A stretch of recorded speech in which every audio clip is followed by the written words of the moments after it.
Welcome to the I Love CVille Show, guys. My name is Jerry Miller. Thank you kindly for joining us. This program live on every social media platform known to mankind with an audience that I think is surpassed legacy media, certainly in Central Virginia. We're looking to talk topics that matter to you, the community, not only around the Charlottesville and Central Virginia market, but anywhere. And we are true to ourselves, and we are never seeking approval. We are unabashed with our commentary, and we are unafraid to tackle topics that matter. We do it, however, in a way that is respectful, in a way that allows myself and our director and producer, Judah Wickower, at our respective homes to sleep well at night. And we do so every single day.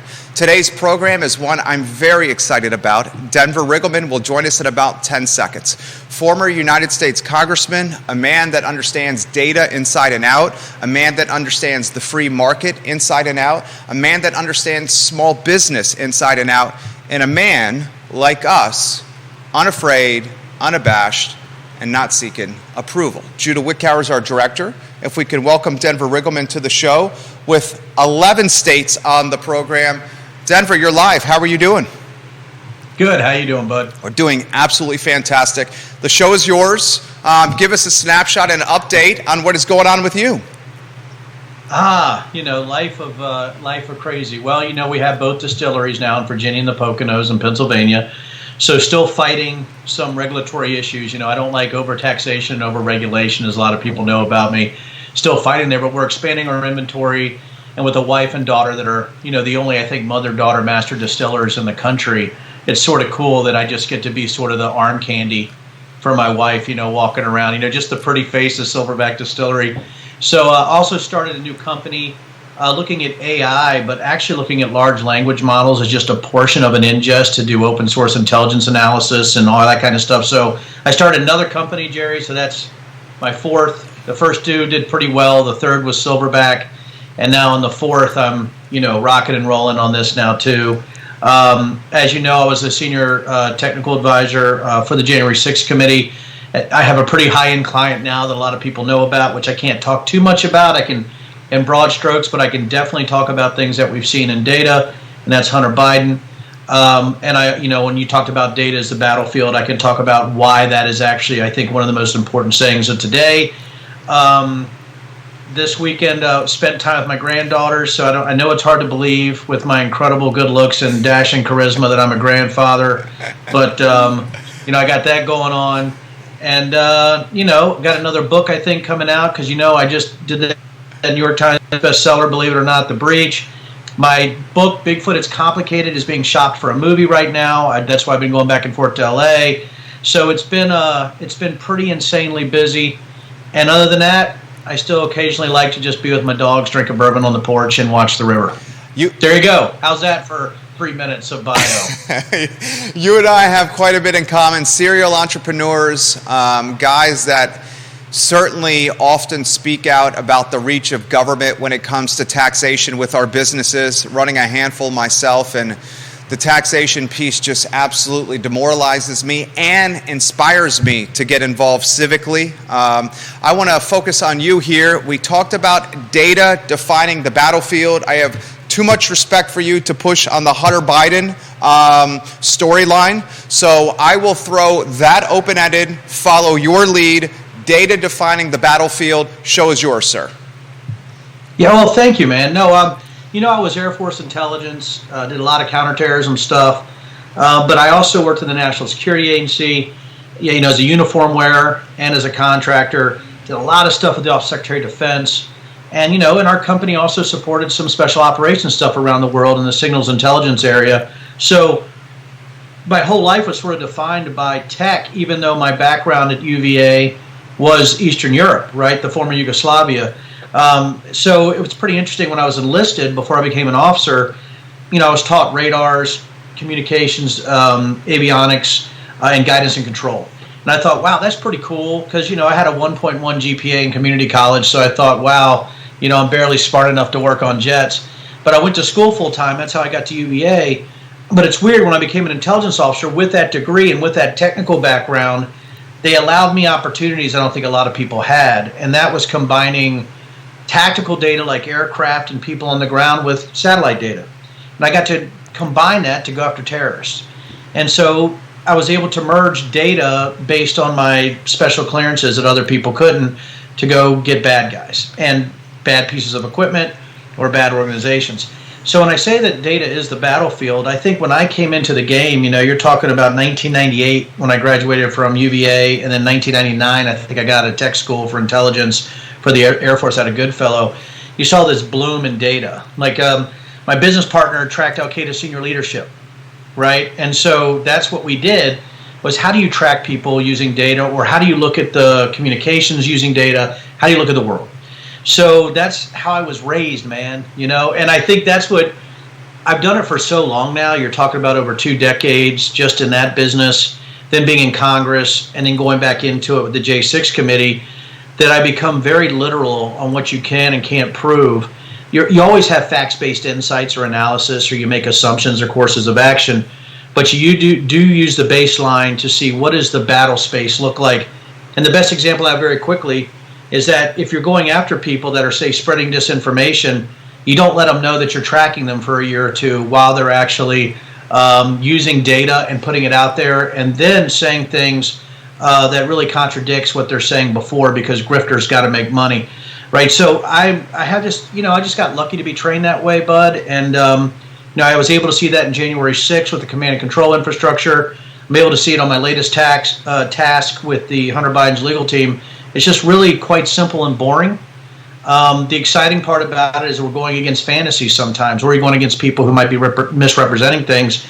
But usually when everything's said and done, I have to make the data more exciting for people so they pay attention. It's like trying to make data into Jason Bourne. It's like, trying to make me into LeBron James. It's very difficult. So that's where we're at, man. That's when I say data is the battlefield, is that you can actually base that past performance of data on what you're looking at the future, and then look at the gaps to see where you have to go in order to identify bad actors or people that are doing things that are untoward. Misinformation has been a topic that has entered the news cycle as social media becomes even more approachable and ubiquitous. I was reading this morning, Meta's new app called Threads has now reached 100 million users, and we're talking in a week's time here, not even a week's time.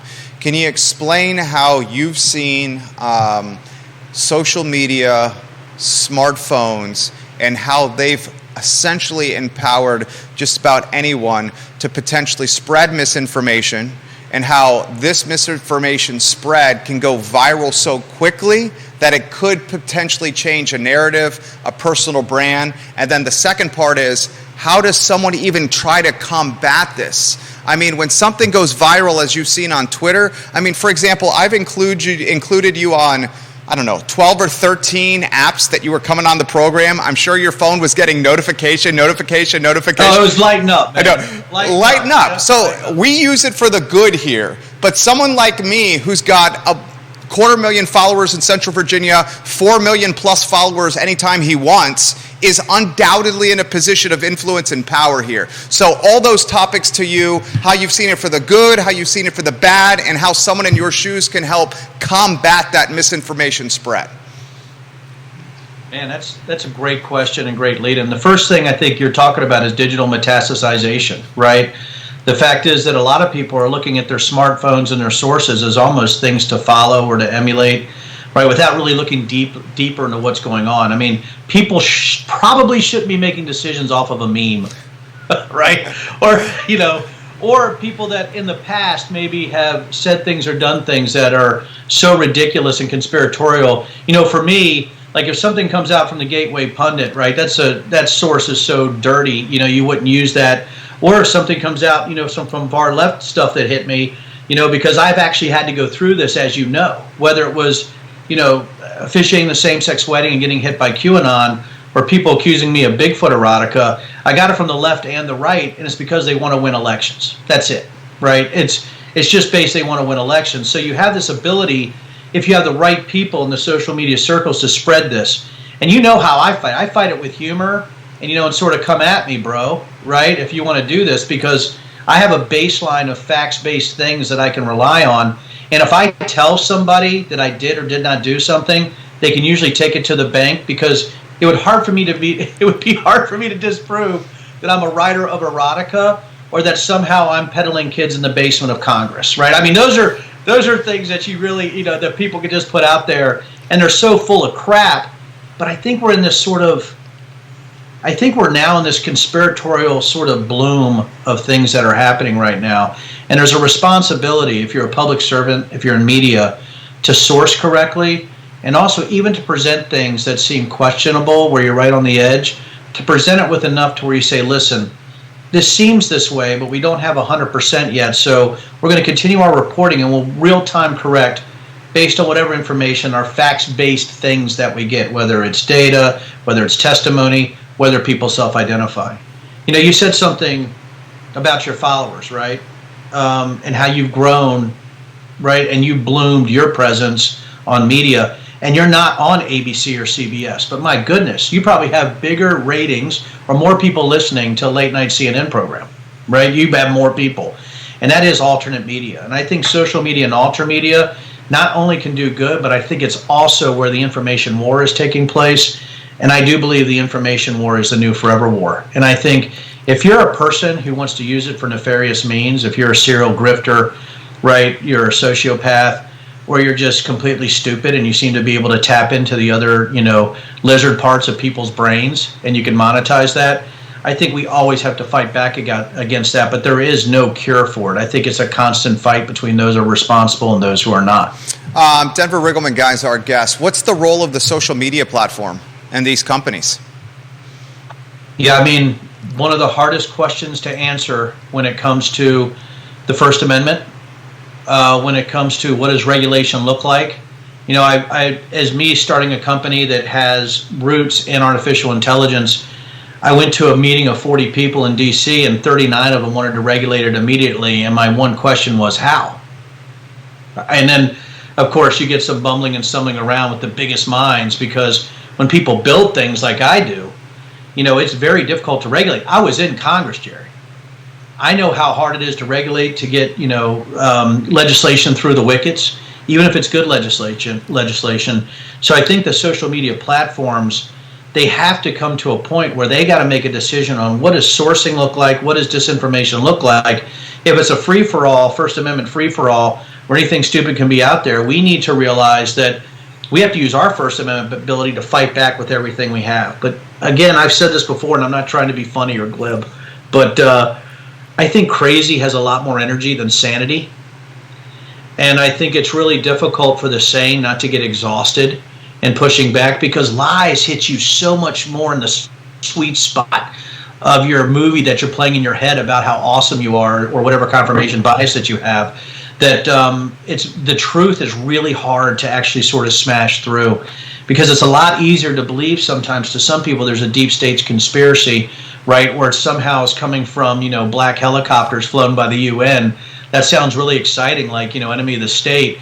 But in reality, life is much more boring, complex, and incompetent than overarching, conspiracy theories. So, and that's the sad thing, right, is I've come to a conclusion of being in the military, serving in Congress, being a CEO, being a dad, being a family guy, that life is much more mundane. And I think a lot of people want to pick the exciting apocalyptic things of good against evil, when really life is about just doing the best for your fellow human beings and trying to live in a way that's responsible. And even if people come at you knowing you're saying the truth, you're using as many facts as you can, and you're just not being a flaming asshole. And I think that should be probably our motto. I love it. I absolutely love that. It's a great motto. We got a handful of newspapers watching the program, a handful of TV stations watching the program.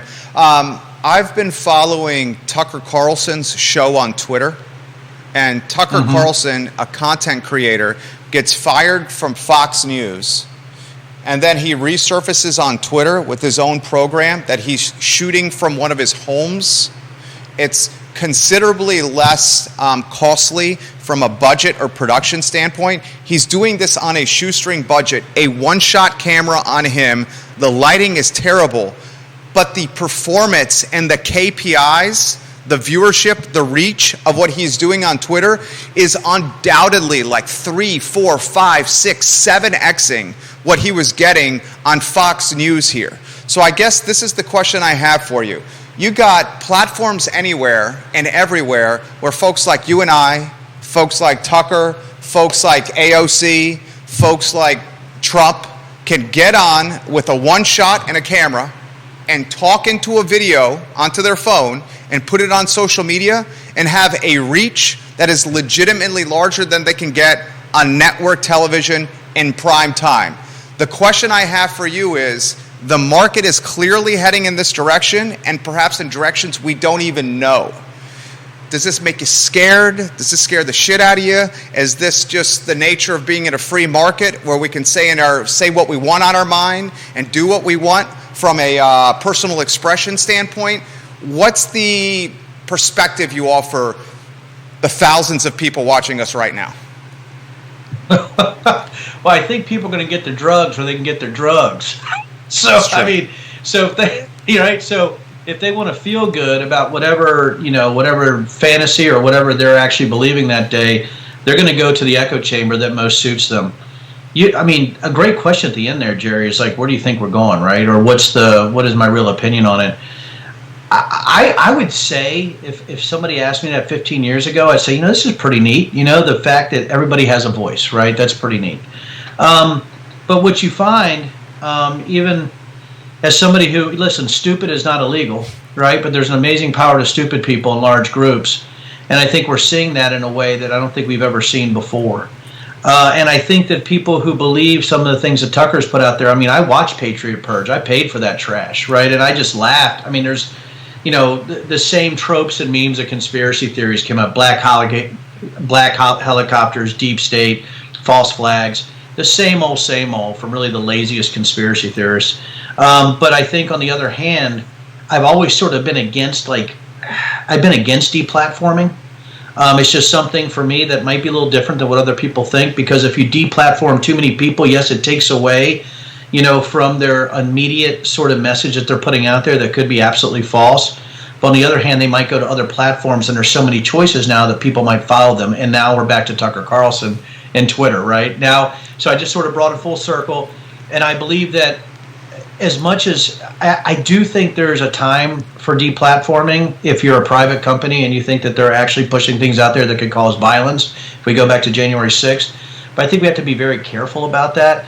I think it's exciting on one hand, but on the other hand, I think we're having a problem with having a truth-based society, and there has been a bloom in conspiratorial mindsets. Tens of millions of people, believe that January 6th was a false flag. I mean, it's ludicrous. And so there's no data to support it. There's no facts-based insights to support it. There's no depositions to support it. There's no interviews that support it. It's just smoke, conspiratorial smoke. That's what scares me. So the question back to you is rhetorical because I don't know the answer exactly, but we don't want to suppress the First Amendment. But we got grifter jackwagons out there that are pushing bullshit to monetize or weaponize conspiracy theories. So that's always the fight that you have if you're a free-minded person.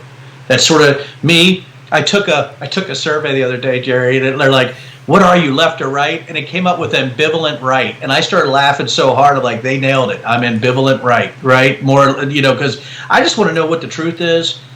And again, we were talking about overregulation. I don't want to overregulate businesses, but again, we have this freaking just diarrhea of digital crap that is just being injected into people right in their frontal lobes. And I think that's something that we have to fight.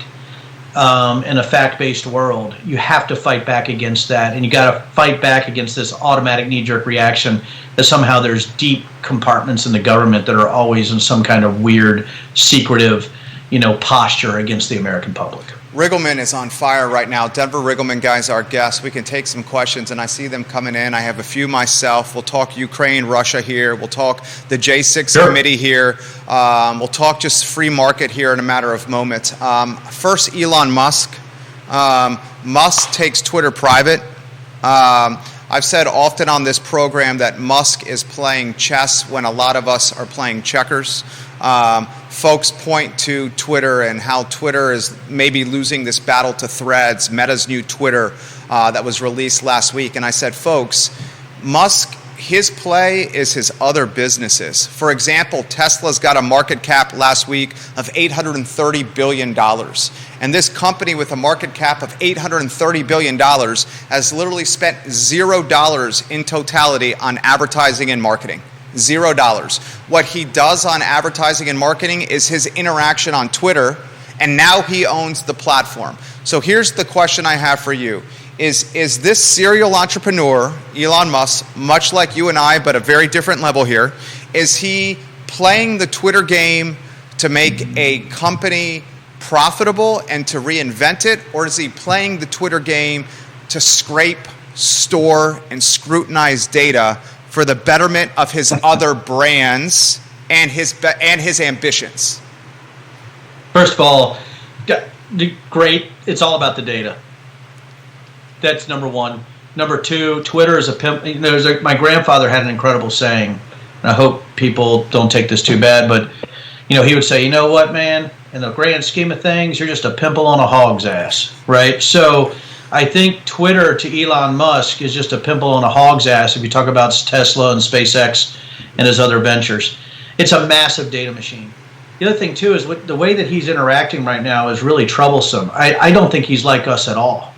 I think he's somebody who maybe has gotten drunk on his own bathwater of some bizarre, almost some far-right stuff that's not even far-right. It's just conspiratorial junk.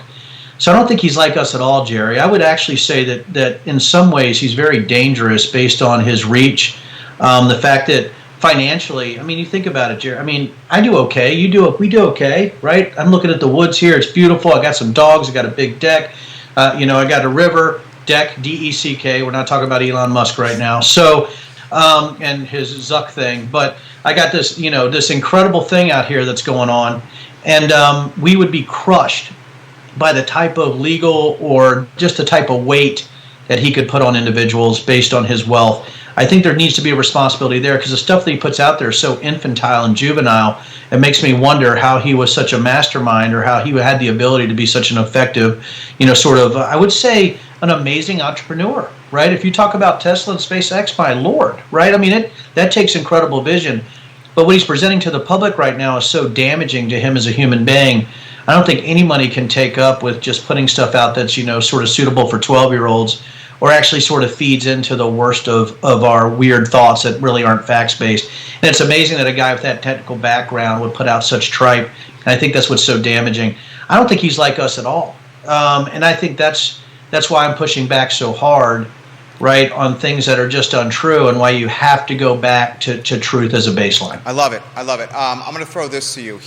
We're talking Musk, and this is a segue into something that you've experienced a couple weeks ago, and here's the ironic thing is what we're talking about right now in this talk show is literally airing on Twitter, a platform that Musk owns. So Musk a couple weeks ago puts out a distasteful, nasty, gross meme about transgender.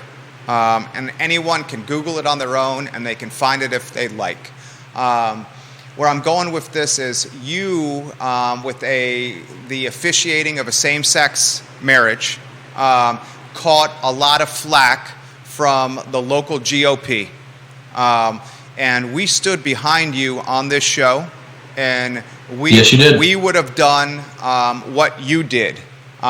Because the folks that you were marrying meant something to you personally, and they had shown kindness and loyalty to you, and you wanted to show kindness and loyalty and love back. And when it's all said and done, you're an open-minded guy.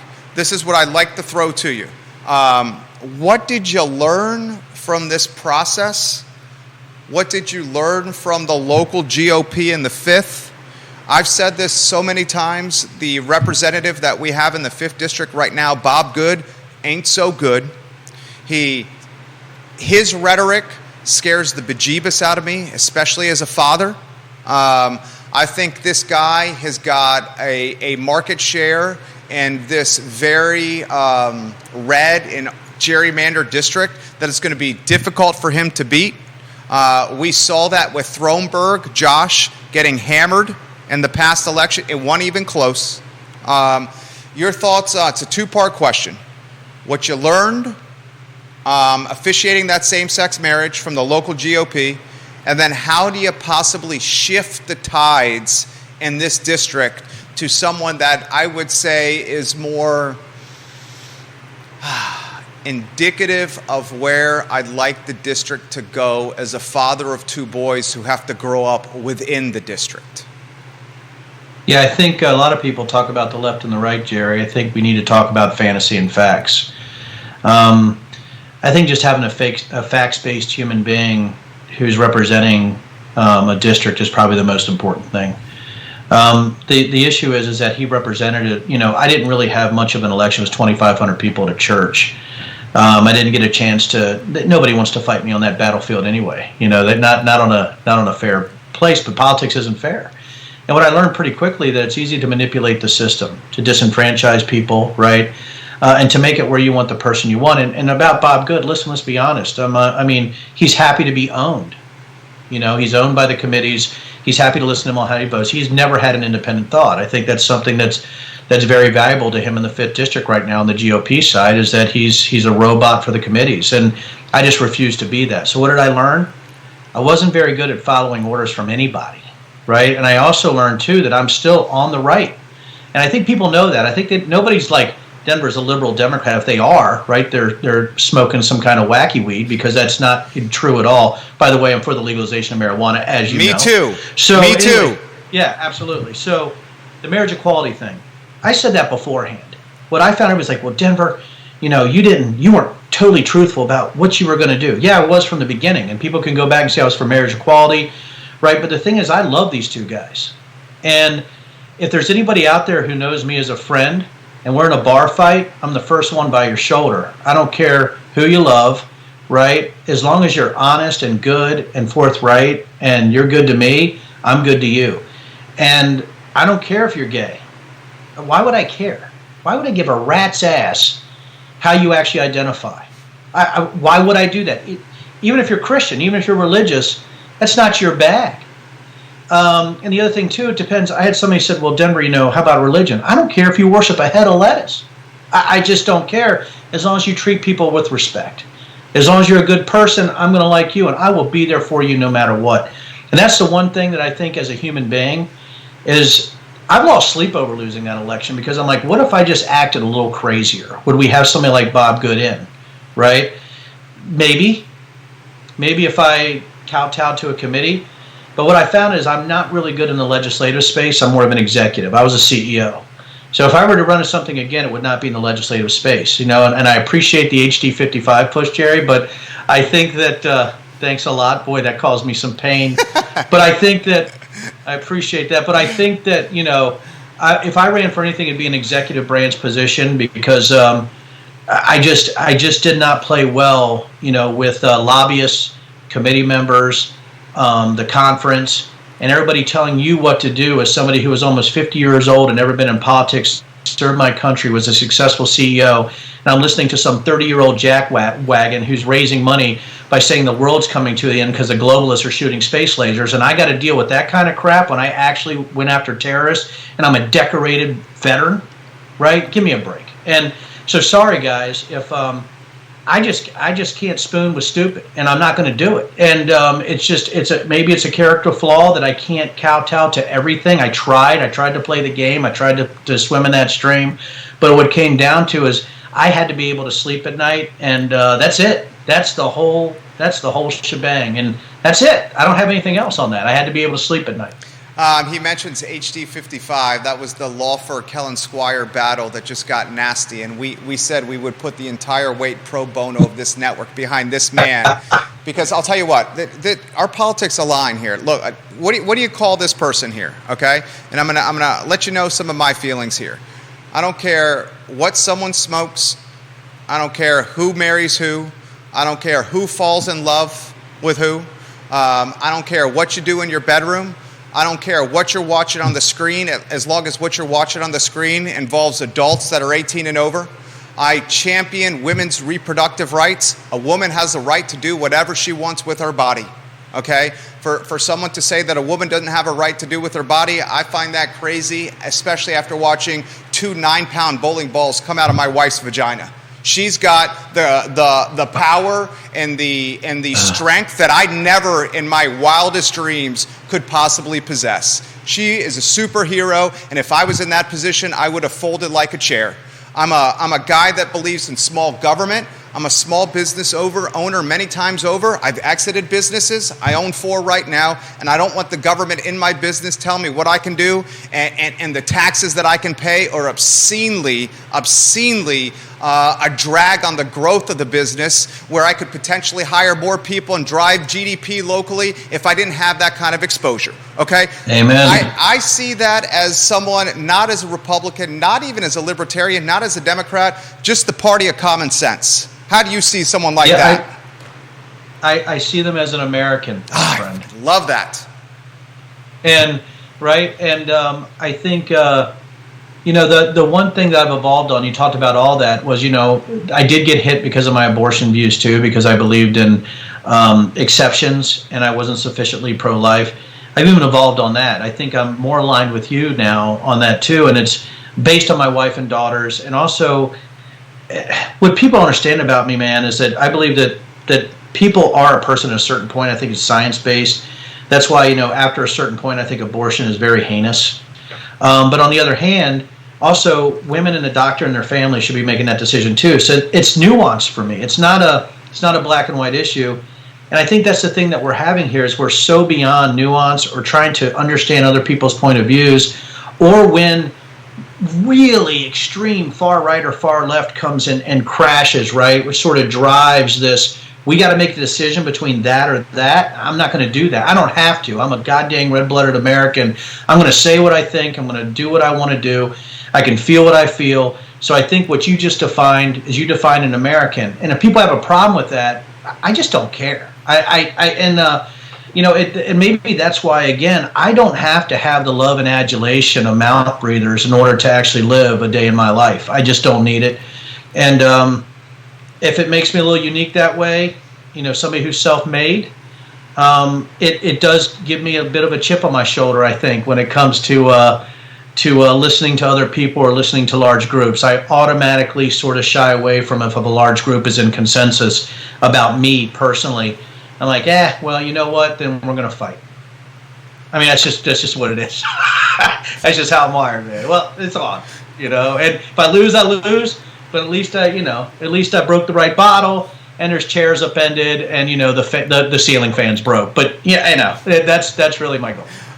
Denver Riggleman might be breaking the internet right now. 12 states watching the former congressman on the show, and a number of media outlets. J6 committee. Anywhere you want to go on J6 committee, I'm shocked by folks that literally comment on our shows that literally say that this never happened. I continue to get this on a many times a week basis. It literally filled my inbox, my DMs, when we promoted that you were coming on the show here. I'll go open edit on the J6 committee, anywhere you want to go on this. Yeah, well, they can read the book. And, the other thing too, is that, it was a terrorism investigation.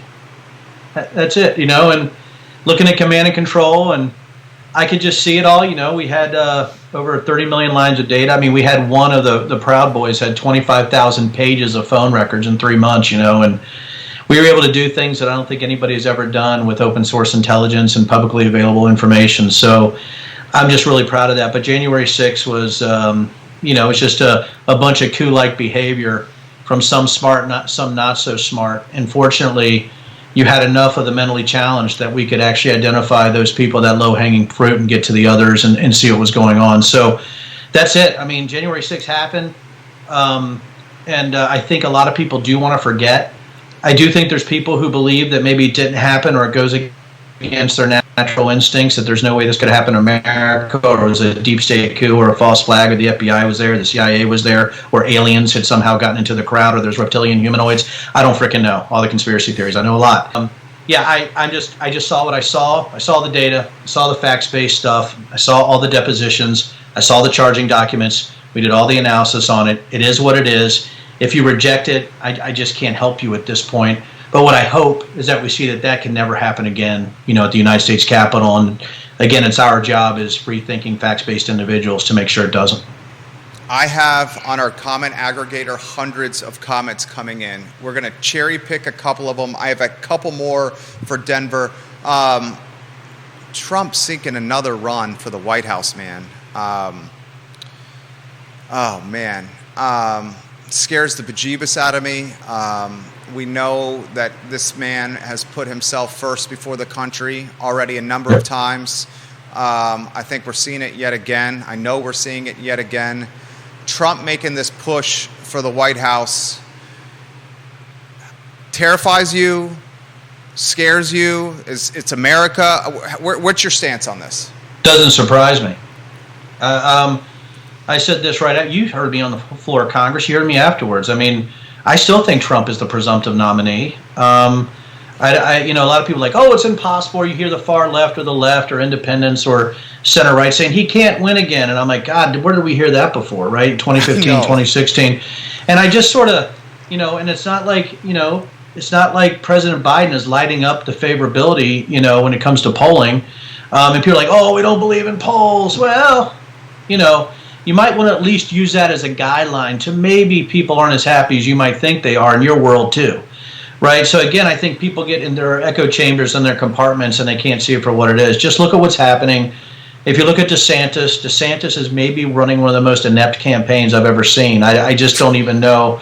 I don't actually know if he knows where he's at, if he's also has some issues with trying to gauge what the battle space looks like.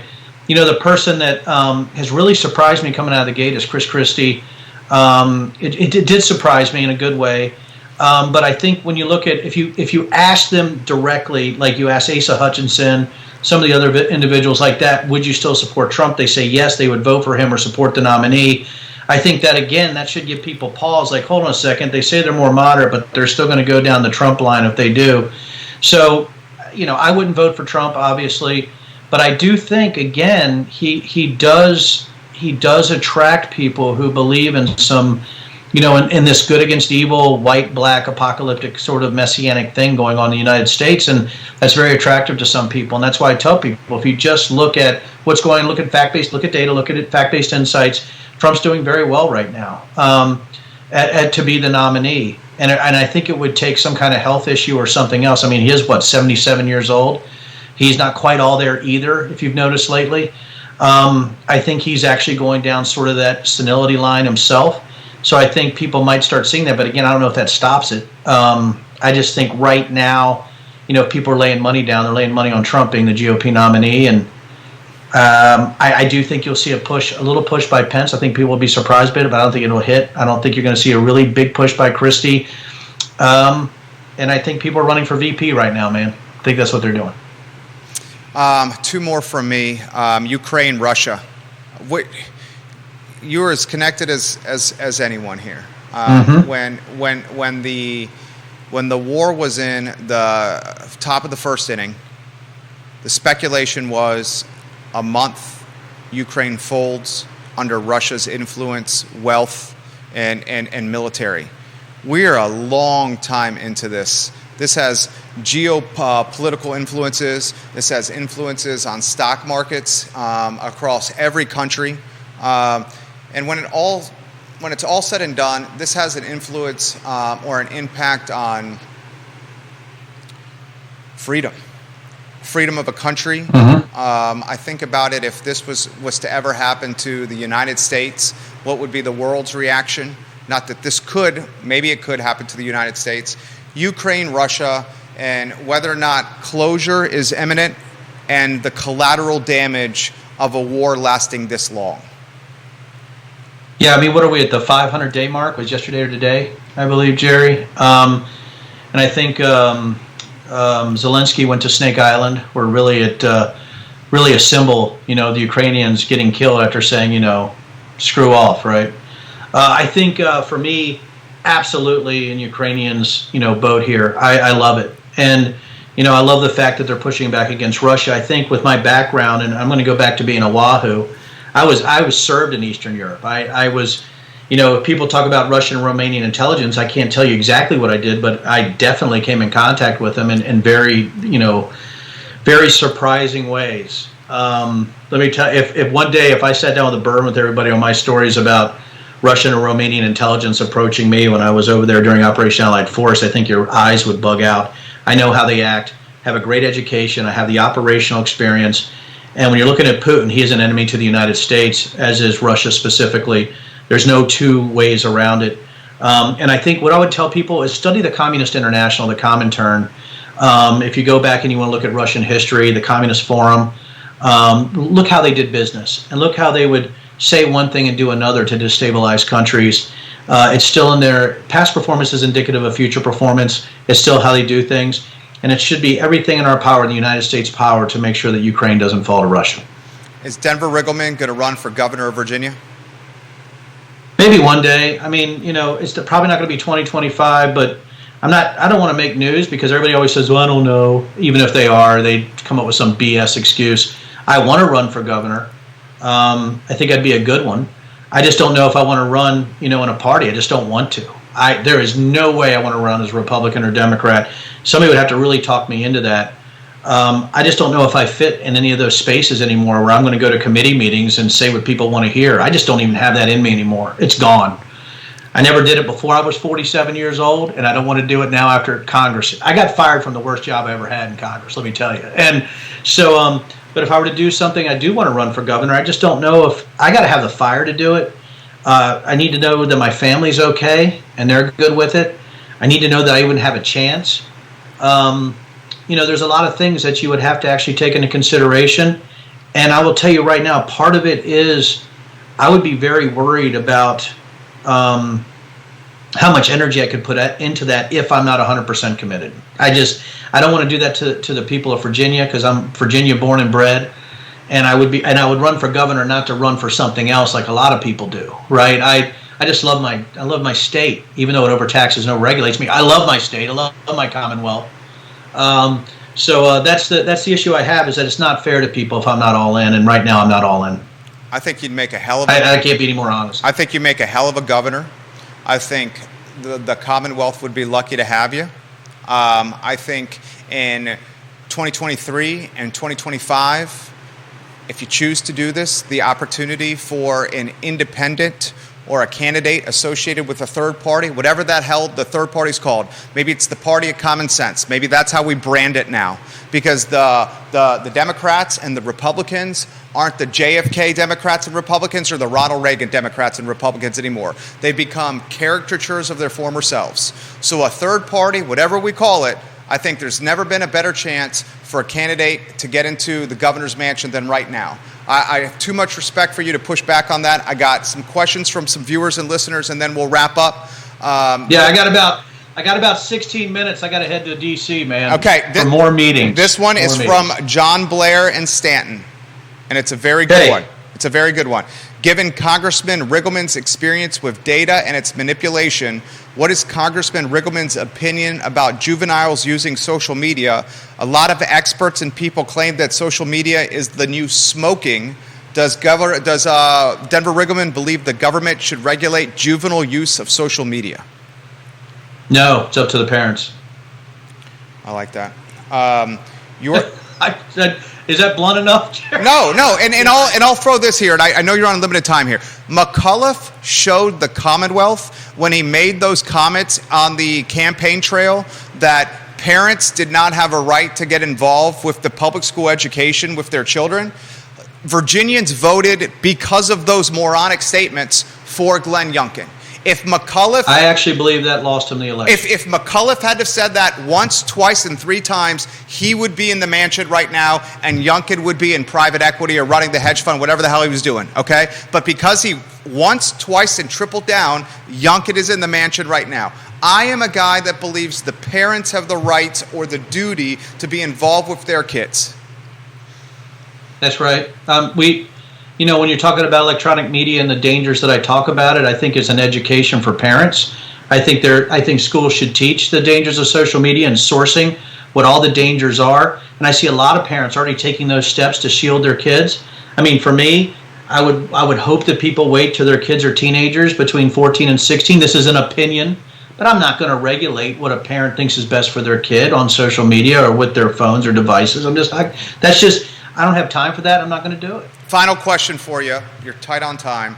How do you characterize? I got 14 minutes. I got 14 minutes, Jerry, okay. if you want me here at 1:30, but if not, that's okay. I want the 14 minutes. Yes, sir, absolutely. How would you characterize the state, let's call it the proverbial state of the union of the Commonwealth of Virginia right now? Well, I think I'm not going to talk about my business line specifically, or that's a bitter conversation. But when you're talking about the economy, when you're talking about the way things are going on in Virginia, I mean, we're always going to be blessed because we have so much money running in from the federal government into contracting. I think when I was in, $60 billion a year is pumping into the Virginia economy. I think as a governor, your job is not to screw that up, right? And I also think it is about tech. And I think when you're looking at broadband, I think you're looking at the $1.5 billion that's coming to this Commonwealth. I was very proud. I think in just the 5th district, I think tens of millions of dollars I was able to bring just with my relationship with the United States Department of Agriculture and how hard I worked the growth of tech.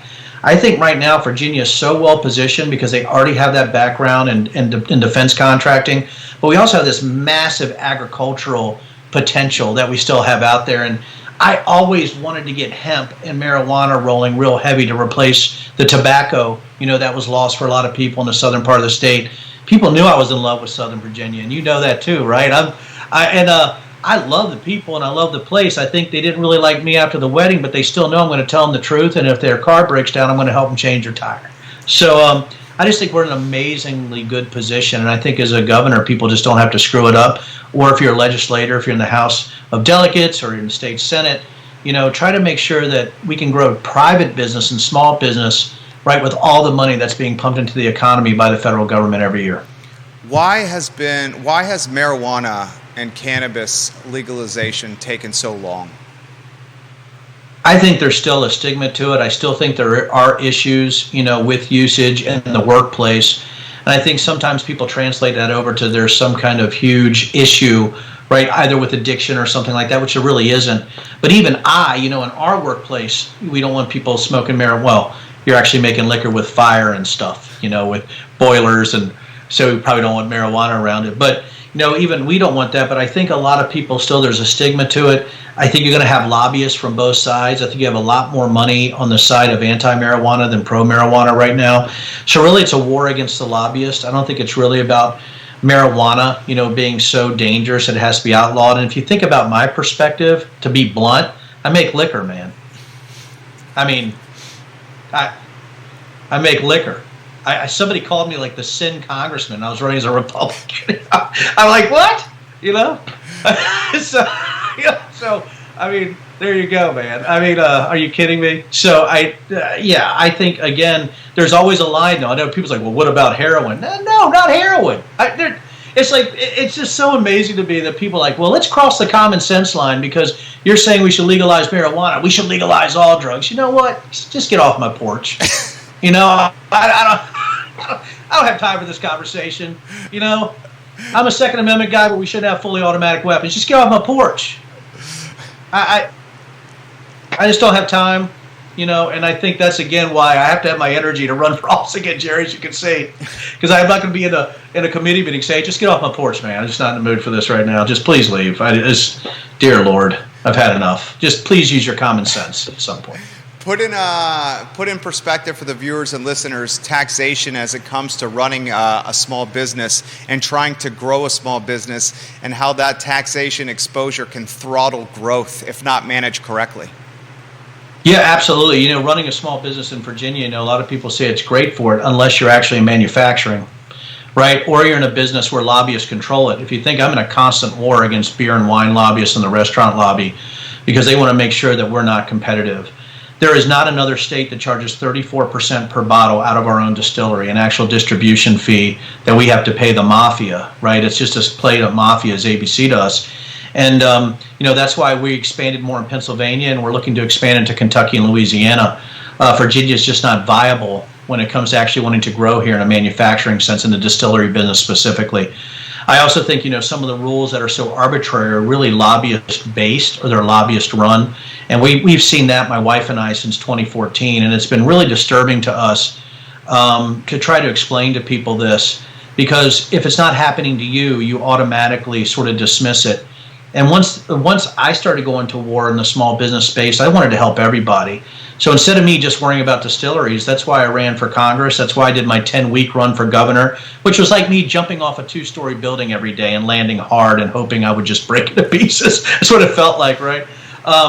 But yeah, our actual tax is a profit transfer fee. I can't even write it off. Last year was $300,000 that I had to pay extortion fees to the government, not counting federal excise tax, not counting my federal taxes, not counting business personal property tax, not counting insurance, not counting all the fees, not counting operation costs. And people who are in business listening to me, they're probably like, well, Denver, why don't you just stick a pencil in your eyeball? Because it would be a lot better than actually going through all those taxation and regulatory fee structures. But again, we make great bourbon, brother. We make great whiskey. I get 30 gallons a minute off our property. We have the perfect place to store bourbon. So we're trying to fight. We're trying to stay here, but our expansion is in other states because of the actual regulatory overreach of the ABC and the government of Virginia, to be honest. The opportunity in Pennsylvania versus the opportunity in Virginia, compare it with a numbers standpoint. Okay, so how about this? On $1 million in straight sales, our profit transfer would be $340,000 to Virginia. Our profit transfer on $1 million in Pennsylvania is $60,000. Jesus, that's amazing. There you go. How about that for quick math? So you're talking 6x the exposure, basically. 6x the exposure in Virginia. Also in Virginia, with the baseline 3-phase fees that we have to pay in this regulated area, our electricity is more. Really, our supply chain is much tougher in Virginia than it is in Pennsylvania. We have more access to grains in Pennsylvania because they're trying to grow their distillery markets and craft brewery markets more aggressively. It's just like Kentucky, right? Kentucky's expansion areas for us, the taxes are so low, or in Tennessee and things like that, that it's really difficult for us not to think about moving more of our operations out of the Commonwealth. Yeah, and who could blame you for doing that? A couple more minutes here with Denver Riggleman. What do you think Youngkin's angling for? Glenn Youngkin, the governor. Oh, I think president. I think somebody who is a successful CEO who has that kind of financial stability, almost superior financial stability, and somebody who ran for governor of Virginia actually had president in sights from the beginning. I mean, I'm just not saying it in a bad or good way, Jerry. I'm just telling you that's where he wants to be. I agree. I've said that many times on this program, Judah. I 100% agree with him. All right, we'll close on this. Last question for you. It's a macro question. How do you characterize the state of our country right now? It's a hot mess. Amen, brother. So seriously, that's my scientific evaluation. It's a hot mess. I mean, you're talking about, destabilizing activities everywhere, and people talking past each other, right? Nobody should, I'm just watching people even, I would say in an example way, quoting people like Hitler or saying Stalin's great, on the other side, not looking at any type of the, sort of some of the fundamental values we have as Americans that people just sort of want to throw under the bus too on the far left. And I'm watching the far right and the far left, and I'm watching people starting to scream at each other. And by the way, what I want to tell people, Jerry, is this. If you see somebody screaming unequivocally on something where they're not looking at the other side at all, it means they're making money. That's right. So you're looking at a brand new conspiratorial grift economy. And I think that grift economy is really starting to take over. And I just don't know if the two-party system survives alternative and social media at this pace. I think it's just very difficult. I just don't know if a two-party tribal system can withstand the multiple ways that electrons can be zapped straight into people's brains right now. It's almost like they're freebasing crazy in some respects. And like I said before, to bring it full circle, crazy has a lot more energy than sanity. And the sane has to get some more caffeine. We're going to have to drink more coffee. We're going to have to do more sourcing because it's a lot harder to prove a lie than to monetize a lie or to weaponize a lie. And that fight just makes it that much harder. Not only do they have more energy, they have less they have to prove. And for me, that's a scary thing. And I think that's where we're at as a country right now. I'm really worried about the spring of 2024 and violence going forth through the end of the election based on what we're seeing. So that's where we're at. I think my scientific evaluation is we're a hot mess. You are an interviewer's dream. You're a breath of fresh air. I look forward to doing this again. I wish you safe travels to D.C. I wish you success with your business. We're fortunate to have you in Nelson County in the Commonwealth. I understand why you open operations in Pennsylvania. And thank you for your straightforwardness, and thank you for your, just being a dude that I'd want to pull up next to at a bar and have a bourbon with. Seriously. I tell you, man, that's all I want to be, man. People need to know, Jerry, just like you, 10, because we have, just frickin' be good to people, and if you're going to attack somebody, do it with facts, and don't do it in an anonymous Twitter handle, right, or an email you make up, right, to put something out there, because it just shows what a coward and a belly-crawling mouth breather that you are. And I think that's what I would want to tell people is be kind, don't be a mouth breather. Well said. Thank you kindly for joining us. Thanks, buddy. Have a great day. Take care. See you, bud. Denver, all right, take care. Denver Riggleman, guys. Crushed it. Absolutely crushed it right there on the I Love CVille show. And I think we can speak firsthand about anonymous accounts and meme accounts, hiding behind fake names and keyboard muscles. No one knows that more firsthand in Central Virginia than yours truly. First, Denver Riggleman, thank you kindly for joining us. We'll see if we can reach out to him in the future and have him on the program yet again. I think he is a breath of fresh air. A lot to unpack from that show and that interview. And first, I want to thank him for coming on the program. I also am nervous about this presidential race, with Trump clearly gaining traction, and how that's going to impact our country from a violence standpoint. I've said that on this talk show. I think right now Trump's opponents can't see the forest through the trees, and they don't realize they're dealing with a master brander, a master marketer, and someone who has a massive following behind them, and that scares the absolute bejeebus out of me. As someone who makes his living on social media, digital marketing, on smartphones, within Meta, within Instagram, within Threads, within YouTube, I clearly understand the endorphins that folks get from interacting on social media. It's drugs, people. This is drugs, social media. The endorphins and the high you get from someone interacting with your post, it's the reason why we pick our phone up 18, 30, 40 times a day and just scroll news feeds aimlessly. It is drugs, people. I think Glenn Youngkin is undoubtedly making a push for the presidency. When is to be determined. I don't think it's the next election cycle, but don't be surprised if it's the following one. The 6x tax exposure that Silverback has in the Commonwealth versus Pennsylvania was a startling number for me. 6x the tax exposure in the Commonwealth of Virginia versus Pennsylvania. You see why he's got a Pennsylvania operation humming, undoubtedly.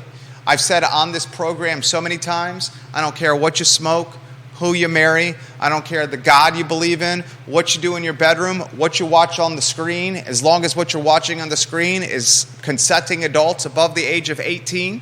Okay? I believe in a woman's choice to do what she wants with her body. I'm a small government guy.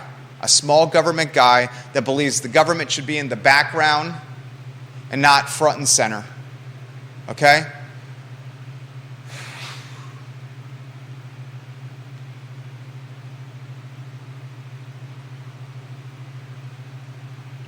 One of the reasons we went so hard at, for example, Segura Home over the last week is because we saw overreach, we saw over-promising and under-delivering, and we saw taking advantage of customers. So we used our influence and platform to stand up for the little guy. I think Riggleman does a lot of that. And I understand that for those that they're on the right now, those that lean conservative or Republican, you may have some issue with him working with the Hunter Biden team and his attorneys. And I get the optics of it. But when it's all said and done, the man is running a business. He's running a data business.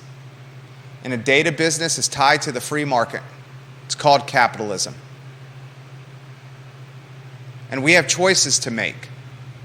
As free market guys, as CEOs and as small business owners. Hell of a choice would be if Segura Holmes says, Jerry, we see the influence you have. It's paramount, it's significant, it's robust, it's far-reaching. We have a crisis management problem, a branding problem. Would you work with us? And then I, as a CEO, have a choice whether to work with that account, that company, or not. Just like he had a choice of whether working with Biden's attorneys or not. It's the free market. I want to weave Judah Wickhauer in on a two-shot. We got a 1:45 TV commercial shoot. It's actually 2 o'clock, so we need to be getting out of the door fairly soon. I'll get to some comments, put the comments in the feed. Your thoughts on that interview, J-Dubs. I love hearing from Denver Riggleman. I think it's refreshing, his take on things, his ability to talk. He talks about the far left and the far right, and I think that's what so often where we see the problems coming from. People unwilling to talk about laws, things, whatever's going on. There's this kind of circling around of the wagons of every single topic, where you're either right or left, and nobody's talking about solutions anymore, it seems like to me. And so it's refreshing to hear someone like Mr. Riggleman talk about just seeing things from his own perspective, and not towing some party line. The Ronald Reagan and JFK, John F. Kennedy Jr. Republicans and Democrats are gone. Those that cater to the center of the aisle, that want to be neutral and bridge the gap, are gone. And I hate to say it, we make our living using it. It's because of social media. It's created a line in the proverbial sand, and social media says you're either on this side of it or the other side of it. Yeah. So many people, for example, Charlottesville Twitter, thought the silo of content that they were absorbing and engaging with on Charlottesville Twitter was indicative of real life. The reality, Charlottesville Twitter was backing Kellen Squire, and he lost 7 out of 10 votes to Amy Laufer, because people remember the first lie over the second truth. Charlottesville Twitter backing Sally Hudson. Creed Eads beat Sally Hudson. Charlottesville Twitter backing Dave Norris. Katrina Coulson beat Dave Norris. That's a microcosm here locally of how the silo of content you interact with on social media is not truly indicative of real life. It is just that, a silo of content positioned in front of you by an algorithm, because it knows the algorithm you will engage and interact with said content. Once we realize that the social platforms are in the business of what? Making money for themselves, then we will realize that this algorithm, its focus is manipulation to drive daily active users and to get you to engage with as much as humanly possible. Now, I'm not here to throw complete shade on social media, because if it's used for the good, like we do, it can become a network of news for so many, especially as legacy media, print, radio, and television fails to reinvent itself. I talk about the Daily Progress all the time. You got a newspaper that's not getting delivered on time because of a partnership with the United States Postal Service, an entity that is incredibly understaffed and overworked. Of course the newspaper's not going to get on time. The paywall's $50 on the website. How many people are actually engaging with the news from the paper of record at a 300,000 person market? I would bet it's 2,000 to 3,000 people maybe. Who's filled in that gap? This network has filled in the gap. And as we continue to adapt, because we're nimble, because we have a leader in yours truly that stays on the cutting edge of innovation when it comes to technology and the ubiquitous and approachable nature of technology and smartphones and social media, we will continue to beat and win the game. We will win and beat the game, and we do it for profit, but we do it in a way that is filling in a gap that's called social entrepreneurship or conscious capitalism. Ladies and gentlemen, as a parent of two young boys, a 5-year-old and a nearly 8-month-old, and an 8-month-old who is now, my wife and I thank the Lord for this, who has now slept through the night on a 10-day stretch. 10 straight days now, Judah, our youngest, has slept through the night. That's and great. we pray and thank God for that, because it went 7 months without it, 7+ months. As someone who's a father of two young boys, the next generation of Charlottesvillians, of Keswickians, of Albemarle Countyans, of Central Virginians, of Americans, as a father, as a husband, I have never been more trepid or concerned or apprehensive. And that's coming from a man who sees glasses and cups that are half full and not half empty. And you have to have that mindset as a serial entrepreneur, because 80% of small businesses fail in their first 3 years. I'm concerned. I'm concerned.